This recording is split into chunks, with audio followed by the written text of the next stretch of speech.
Good morning, children. As we have completed the chapter that is transportation in plants and animals, now today we will start a new chapter that is reproduction in plants. Children, you know what is the meaning of reproduction? Reproduction, this is the 9th chapter. Okay, this is the 9th chapter of your science book. Now, what is reproduction? Reproduction means to produce their own kind. That means any living organism produces its own kind, and the process is known as reproduction, because all living organisms have a definite lifespan after which they die. And no organism, children, not a single organism is there which lives forever. Each and every living organism has to die.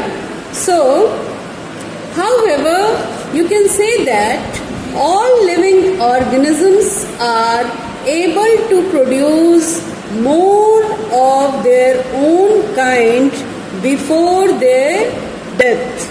Why? To continue the race. Of life. Now, this ability to produce is a common characteristics of all living organisms. That is, all living organisms are able to reproduce. They are able to reproduce in order to produce their own kind. And now the question is that how do plants reproduce?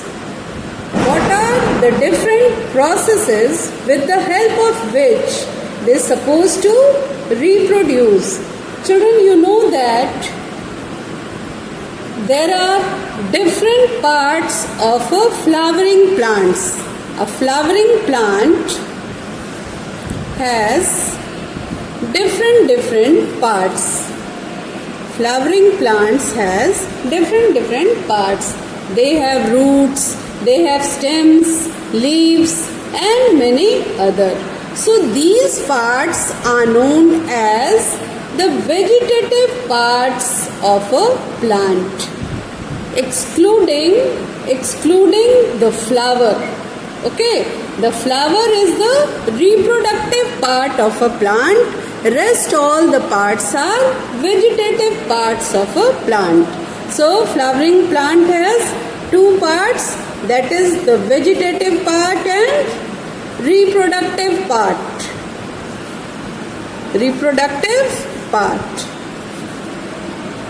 And vegetative parts consist of what? Vegetative parts consist of roots, leaf, stem, all these things comes under the vegetative parts of a flower, of a plant. That is the roots, stem, leaves. But the reproductive parts of a flower consist, that is the flower comes under the reproductive part of a plant. Okay, flower is the reproductive parts of a plant. And what happens?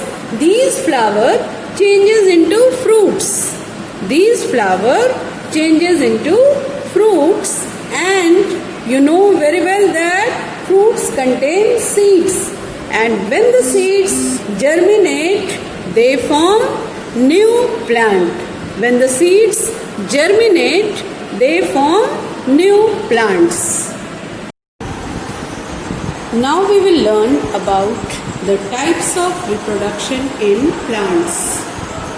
Types of reproduction in plants.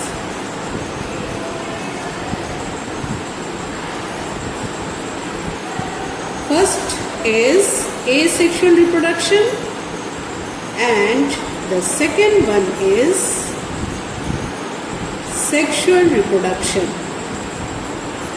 Second one is sexual reproduction. In asexual reproduction, an individual can produce its own kind without the involvement of another individual. So, asexual reproduction is a type of reproduction in which there is no involvement of another individual of the same species, and most plants have ability to reproduce asexually. So in asexual reproduction there are different types of reproduction, and the very first one is the budding. It mainly takes place in yeast. Budding process mainly takes place in yeast, which is an unicellular organism. Yeast is a unicellular organism, and to reproduce asexually, what does it do? It produces an outgrowth. So suppose that this is the structure of an yeast, and it is the nucleus of yeast. Okay, so what happens here? It produces an outgrowth, this type of bulb shaped outgrowth. See here, this is a bulb shaped outgrowth of yeast, which is known as bud. And what happens? As the bud, nucleus also starts dividing, and one part migrates towards the bud portion and the other part remains in the parent cell. So the structure would be like this.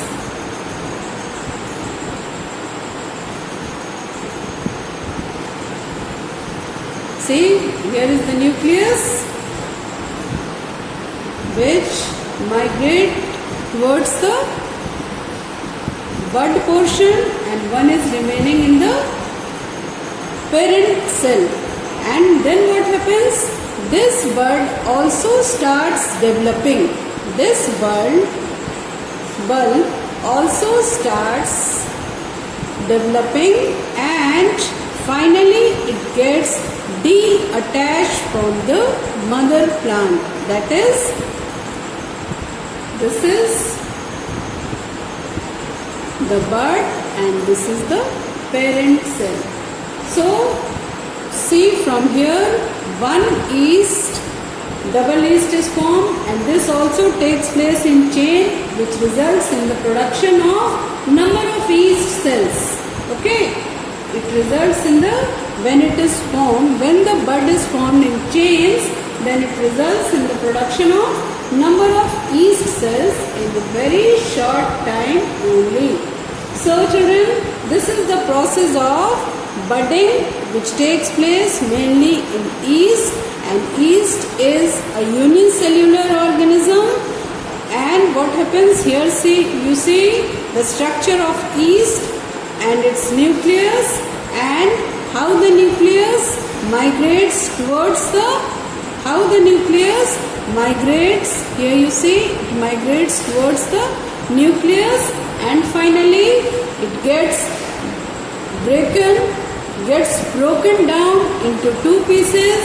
One migrates towards the bud portion and another remains in the parent cell, and finally the bud also develops and it gets detached from the mother plant, and this, in this way you see that from a single yeast, two yeast are developed.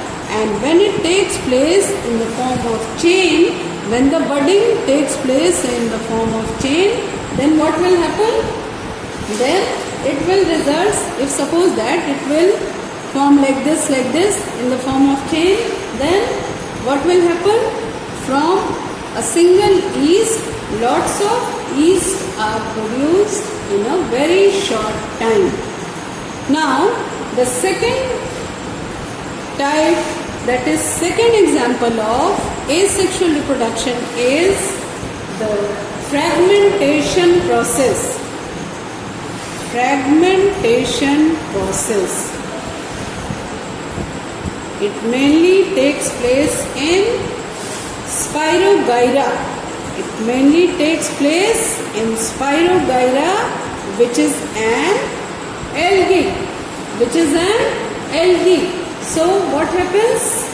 Here you see, if you have observed the stagnant water, okay, if you have observed the stagnant water, then you might have seen green patches in it floating above the water bodies, and these green patches, if you try to lift them with the help of any of the thing, then you will find fine green thread-like structure.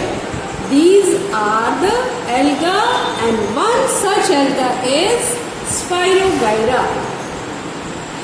It reproduces with the help of fragmentation. What is the meaning of fragment? Fragment means pieces. So a Spirogyra grows and develops into a new individual as these fragments grows. So what happens? A Spirogyra, suppose that this is the structure of, you see children here, this is the structure of Spirogyra. This is the structure of Spirogyra. When you lift with the help of a stick or a scale any of the thing, then you will find some thread-like structure in the pond. Okay. Then when you will lift it, you will find and you will observe it under microscope, then the structure is somewhat like this.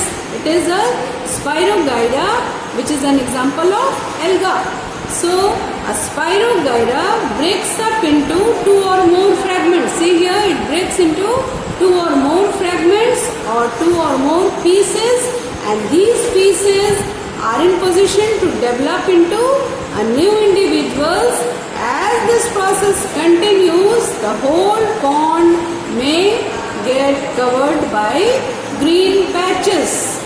Okay. So this is also, here you see, from one Spirogyra, two Spirogyras are formed.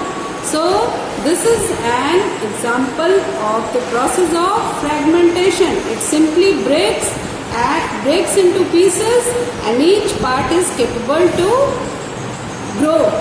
Okay, so this is an example of asexual reproduction. See how here there is no involvement of another individual. It only itself breaks into different pieces, and each pieces grows into a new plant, that is Spirogyra. Now the third process is spore formation. The third process is the spore formation. So spore formation, it is also a kind of asexual reproduction. Spore formation is also a kind of asexual reproduction, and the spores, that is, spores are asexual reproductive bodies. What are spores? It is reproductive bodies, asexual reproductive bodies. Under favorable condition, a spore germinates and develops into an individual. An example of spore formation is simply fungi. It is an example of spore formation. So you may observe, children, when you supposed to observe a stale bread, or you can say a spoiled chapatis or any food material, it does, what happens? A cottony growth is formed. A cottony growth is formed on the stale bread or chapatis or bread, any of the thing, it does not take long for this cottony growth to turn into minute pin head-like structure. See how here the spores, the cottony growth turns into a long minute pin head-like structure. See here, this is just like paper pin and this is the head-like structure. Okay, this is observed under microscope. It is of bread mound and these are called sporangia. This is known as sporangia and singular form is sporangium, and they have spores here. Spores are found here in the sporangium, and what are spores? These are thick walled. The wall of the spores are formed in the, suppose that this is the pinhead like structure of bread mound and this one is known as the sporangium, and spores are formed inside it, and these spores, when you observe a single spore under microscope, you will find that these are thick walled, these are microscopic, that is very very small, can only be seen with the help of microscope, and it is known as asexually reproducing bodies. So they are carried out by wind. When the sporangium gets mature, then the ball of the sporangium gets burst and the spores present inside it is scattered in the environment, and what happens? These spores which are floating in the air, when they will get suitable medium to grow, that is the favorable medium to grow, then they will again start growing and reproducing, and along with the production of spores. These are examples of non-flowering plant that do not produce seeds. So here you see, children, that spores are capable to produce the new plant. Okay, so this is also a kind of asexual reproduction. These are also, the spore formation is also an example of asexual reproduction. See how, once again let me repeat, spores are formed in sporangium, and sporangium is what? Sporangium is a head-like, it is the swollen portion of a paper pin-like structure which is bread mound, which develops where? On the stale bread or chapatis or any food stuff like, and its appearance is somewhat like cottony. Okay, it appears like cottony growth on stale bread. And what happens?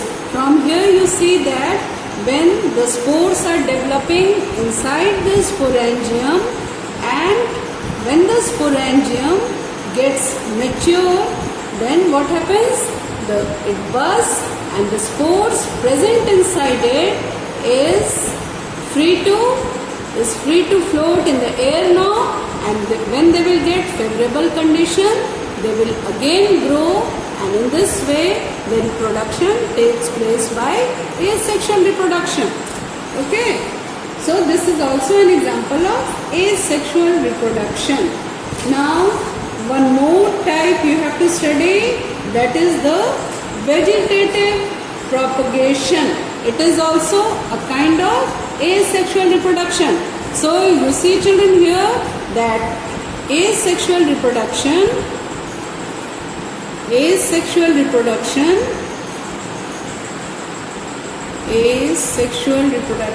involves the process. The first one is budding. It takes place with the help of budding, which takes place in yeast. It takes place with the help of fragmentation, which takes place in Spirogyra. It takes place with the help of spore formation, which takes place in bread mound, and It takes place through vegetative propagation. Vegetative propagation. This we will read in our next class, that is vegetative propagation. How does it takes place? With the help of roots also, with the help of stem also, with the help of leaves also. This we will go through in our next class. Now children, you note down your today's homework. Your today's homework is to draw the structure of budding in yeast and fragmentation in Spirogyra. Draw a well-labeled diagram of budding in yeast and fragmentation in Spirogyra. Okay children, that's all for today.